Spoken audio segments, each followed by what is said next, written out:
All right, good evening, everyone. Welcome to the Hurley Investments Trade Findings and Adjustments. My name is Kevin Hurley. I'm going to host this probably quick 30 minutes. Not going to go through everything today. We're just going to give us a reprieve like our market did today.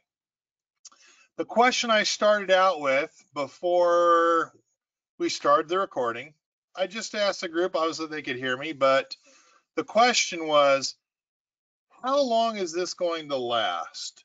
And I got some comments, I think months. It will still going down 1 month until it ends, maybe 6 to 8 weeks, a year or more. The question is, how much will it go up in the next year's time? For a while, at least through next earnings are done. I'm probably going to say we're probably in week 2 of a 10 to 12 week cycle.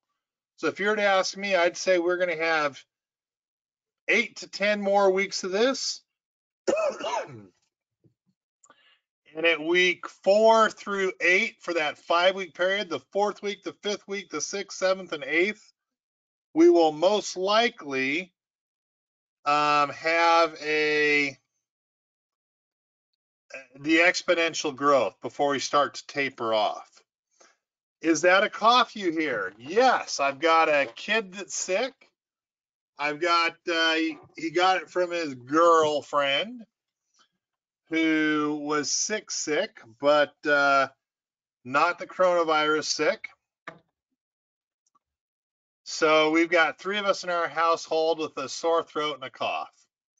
The good news is, and let me see if he's here. Where is he? Oh, I don't see Keeve here tonight. It really bothers him. It upsets him, but I do think it's funny. I always tell Keeve, hey, if I die, then you're in charge. Take care of everyone. And he just tells me to shut up. And the bad news is it seriously bothers him, and I think it's funny. So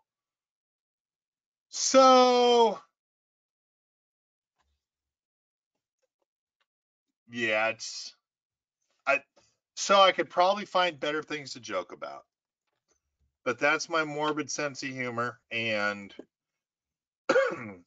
if rolling a Ford Bronco 2, 617 feet, and ejecting me 27 feet past the car couldn't kill me, then I'm pretty sure the flu won't. But here we go. If I was to ask you right now, what do we have? What's the rest of the week hold for us? What would you guys tell me? You have to make your trades based on assumptions. So let's get those assumptions out. What does the rest of the week hold for us? Tell me anything. Ups and downs, okay. You know what? I want to go more finite than that. That's exactly right, but I want to go more finite. No trade unless conviction comes back. So we need a conviction. A conviction of what? And anyone can answer. Any conviction. Earnings would be a good one.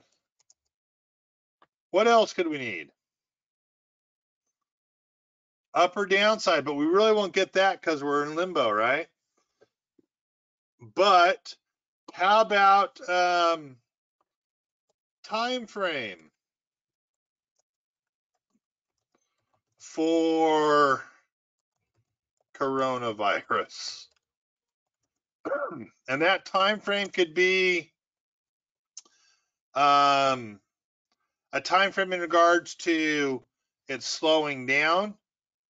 You know what that is? So for the slowing, that's what I should say. For the slowing.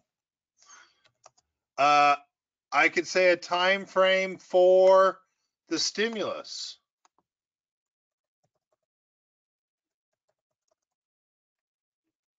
Stimulus time frame. What else?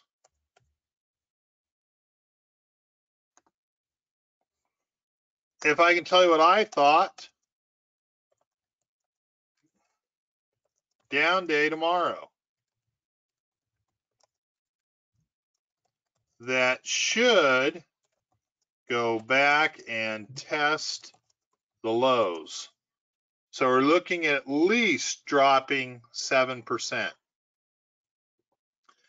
The other thing that I worry about, if you were to ask me on how I'm trying to set up or decide this week,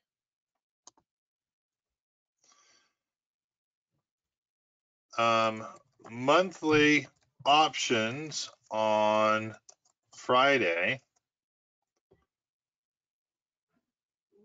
historically, right, is a down day. People are getting out of their options, they're selling stuff off, there's more sellers than buyers. Stuff's going to get called away over the weekend. The following Monday, you have an up day. Monthly options on Friday, historically down, but will there be a ton of short covering? Anyone that's been short the last month could make a killing by buying back in.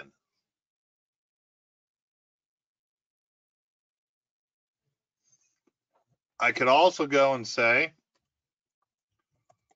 will anyone want to stay in the markets over the weekend? When will volume kick up on up days?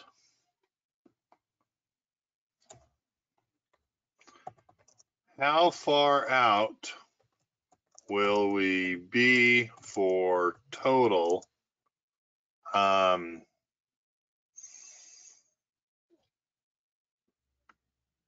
I don't want to say confinement. What's the word I'm looking for? Not confinement, for total social distancing, quarantine, for total home quarantine.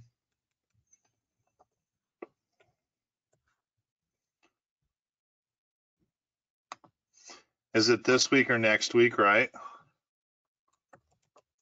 When do grocery stores shut down for 2 weeks?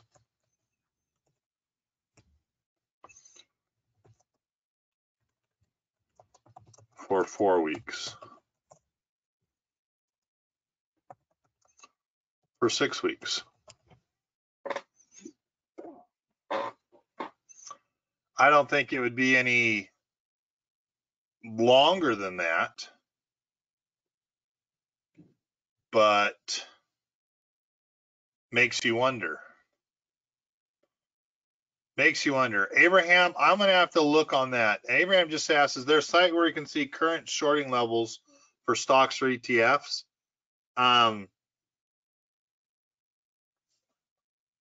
You probably find it on the CBOE when you have the short calls, but it doesn't necessarily mean a true short.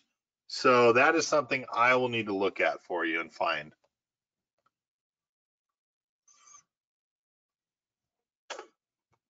Now, the reason why I'm asking these questions, and the reason why I asked you, is because you have to have a premise. You have to have a premise on what you think will happen before you place a trade. It's just all part of the game. It's part of the game. It's part of what we're looking at. It's part of what we do. So sometimes you're going to be wrong. But what might it have been a good thing to place today at the close of the market? Knowing right now, and again, a lot happens overnight, but knowing right now the presumed open is like 91 points down on the S&P, and the implied open, I guess, excuse me. Implied open is 91 points down on the S&P and 700 down on the Dow. Buy some puts, right?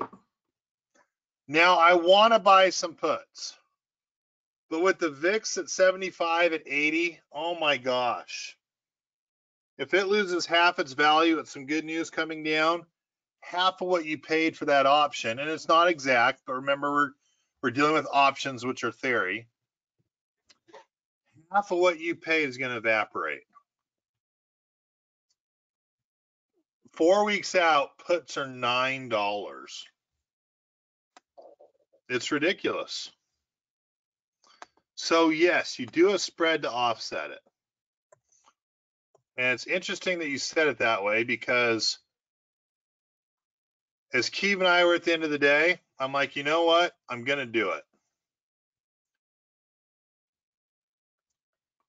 I'm going to do it. So end of day, we placed the 250, 240 bear puts. And the conversation about 40 minutes after the market closed, or an hour after market closed, was, damn it, Keeve, why did we do that? And he's like, well, you know, we talked about this and we talked about that, and you said this and you said that. I said, yeah, but I'm totally trying to outguess the market, right? One up day, we always have another down day where it sells off. We don't have a buy the dip right now. We have a sell the rally. And I really preach that and kind of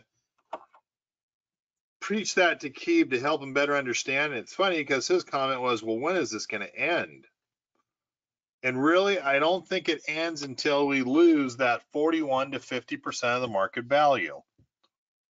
And week 3 is this week. Week 4 is next week. And start of week 5, 6, 7, and 8, as cases astronomically shoot up, and as our hospital beds are unable to keep up and fill up with people that are going to the hospital, where people with heart conditions might be turned away for a more serious coronavirus person, which is kind of scary. I just watched that on Markets in Terror, or whatever they have it on CNBC. We are woefully unprepared. And I'll be honest with you, I do remember Trump saying, oh, it's only one virus. We got it contained. We're good to go. That was if the general public would show responsibility. You know, I do like Kid Rock. I like how he stood up for some things. I do think he's a rocker, hardcore, too many drugs kind of guy. But he's worth more money than I am. He's been successful. He has a bar. That dummy recently said, hey, it's my constitutional right. You can't tell me to shut down my bar. And he kept it open, and there have been hundreds of people. He's making a killing right now in his bar. But out in Tennessee, he is having hundreds of people susceptible to passing that coronavirus. And that will be one of the first places that I guarantee when we shut down plane flights, it'll be such a hot spot they'll have no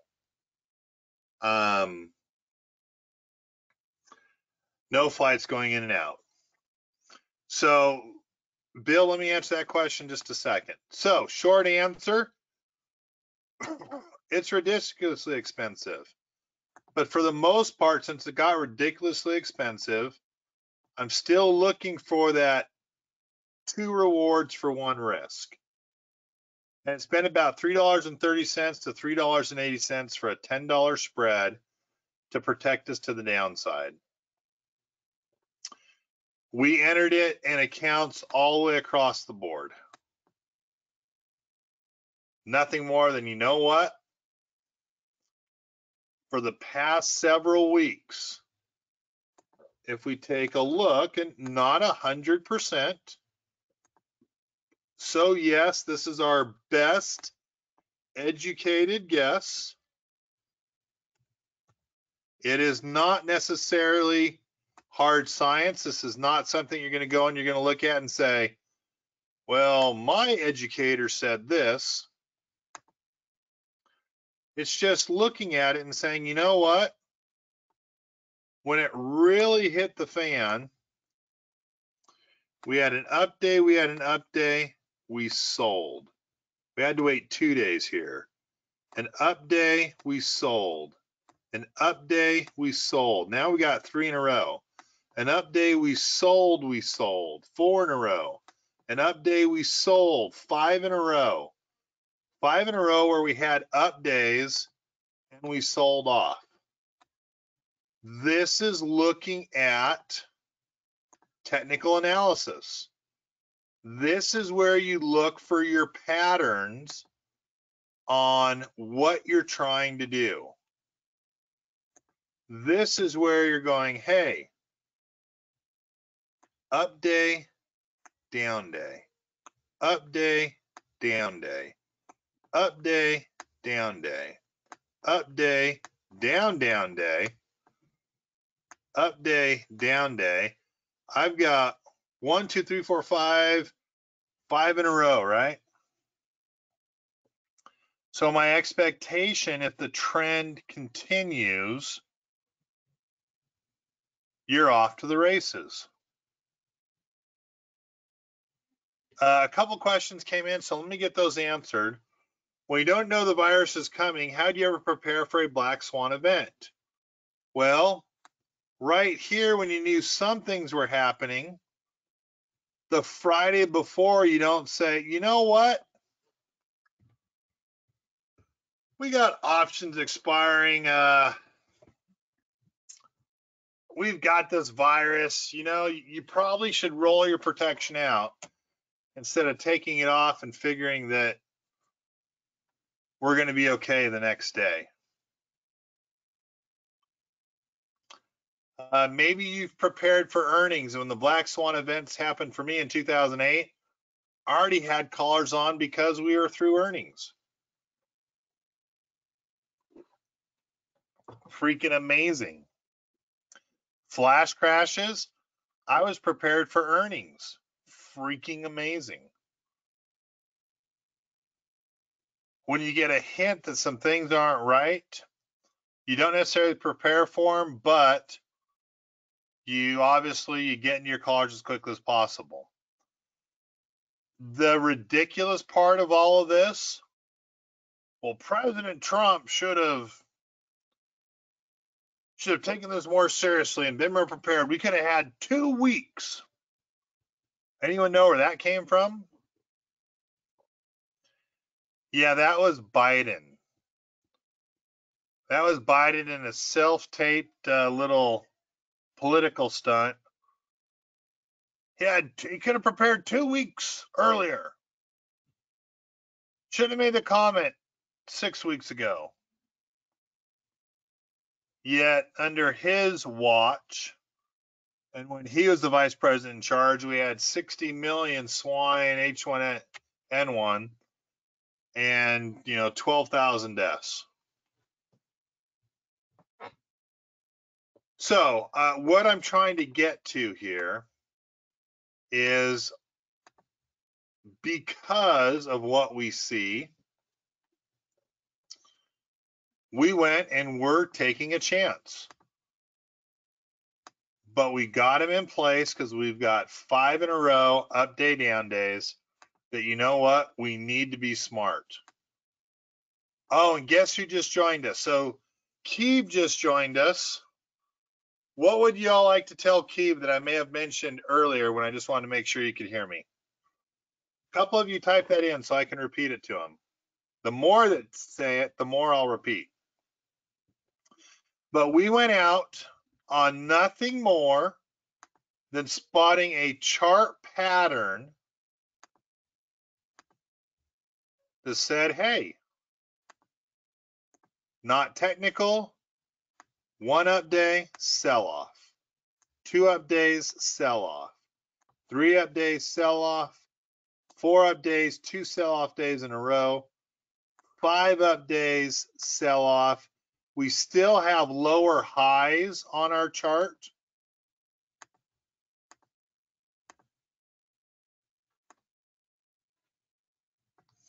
Which means we probably still have lower lows. So 2 of you talked about this could last another 8 to 12 weeks. And 2 of you said, Keeve, if Kevin dies and has a coronavirus, they're looking at you taking over.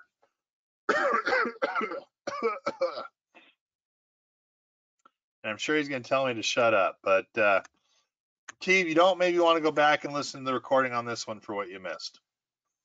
All right, so first trade. First little technical. We went into SPYs. Boy, we went into 287 contracts. We're trying to get ahead of it. Yes, I did freak out 40 minutes after because my my freaking app wouldn't reset. It doesn't mean anything right now, but right now the implied open is down like 700 points on the Dow and 91 on the SPYs. We're in really good shape. So last Thursday, I said, you know what? I'm going to go ahead and I'm going to put that order in. So when it was 10:37 my time, we were finishing up the trade findings and adjustments. I put that order in. I said, hey, I want to get out at a, $2 limit. I set that in. 3 hours later, I got called out of my strangle. A 51.52, the market was trading at like 51.20ish or something. I didn't even realize it. I went on Friday and I'm like, holy crap, I got called out of my strangle the day I put it on. $2 on a $36 investment, 2 divided by 36, 5.5% return in 3 hours. Oh, I should have went big, right? Should have went big. In fact, when I noticed it, I realized I could have had about a $5 return. I'm thinking, man, I got to get greedy. So then come yesterday, I wanted to do another one of these so I could show you and so I could test it out. And man, I was getting orders back saying, your SPY was canceled. $39. I put a limit order. It went all the way up to 43. I should have just put the freaking thing in at $39.25. I could have got marketed, gone all the way up to 43, and I was going to put a $3 limit on this one. And then I tried to get it in. Oh, my first one I tried to get in at $40.27. It got rejected. And then actually it was at $11.50. I got looked at again, tried to get another one in. So you might have problems. I did get filled in one more today, about an hour before the market closed, and pretty cool because what I paid $39.50 for, I'm already up $1. And I'm going to try to get out of this one with maybe $4, a 10% return.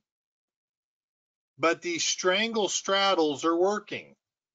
About an hour before the market closed, hour and 20 minutes, I just got filled when it was trading between 254.40, 254.43.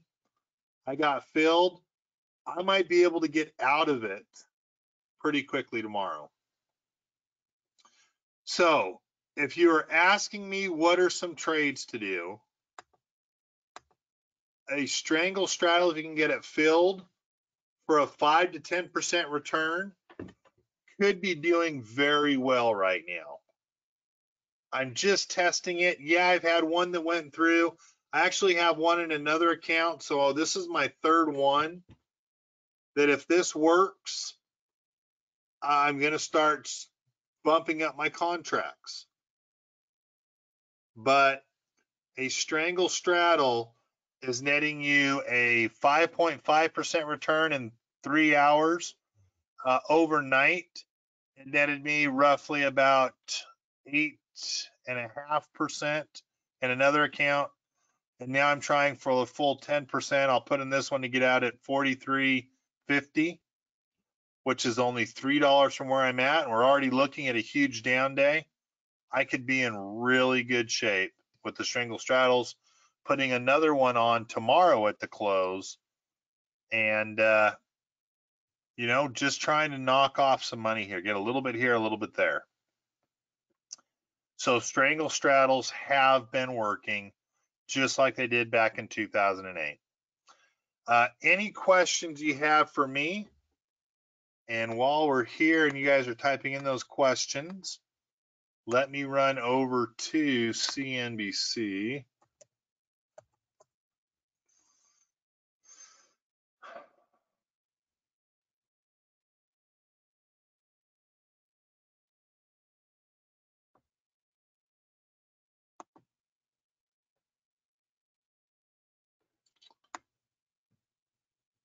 Futures, wow.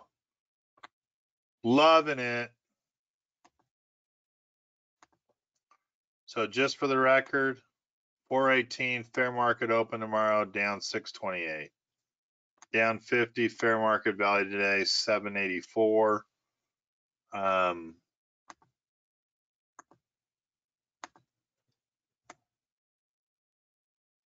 Where's the NASDAQ? Down 81, down 235 fair market value tomorrow. So looking pretty bad, which will help me out for the trades that are on. All right, guys. Hey, no questions came in. You guys have a great night. We look forward to seeing you Thursday morning. If you are interested in kind of dipping your foot into some of these trades, I just showed you a chart pattern. After an up day, you usually have a pretty good down day. We still have, in my opinion, because what we have coming up to us, because none of what we're talking about has been implemented or in place, we probably do have a couple more weeks for an up day and a down day. And just looking at the S&P, we probably do have another 20% down to the 2000 mark, if not 1865. The benefit of that, if we do go down that low, we basically have just given back all the stimulus we've got in 2008. We've paid the price, we've taken the pain, and no one can then say, well, we haven't paid for it, haven't taken the pain for 2008. This is it. This is what happens when you bubble it over. You get a higher than average correction in your market. Instead of just touching 20%, it dips down to 40 or 50%. Good evening, guys. Have a wonderful evening. I'll get this posted later on tonight. I appreciate you being here. And can everyone remind Keeve that if I am gone, he gets to take over. Business is his. Have a good evening, everyone. Bye-bye.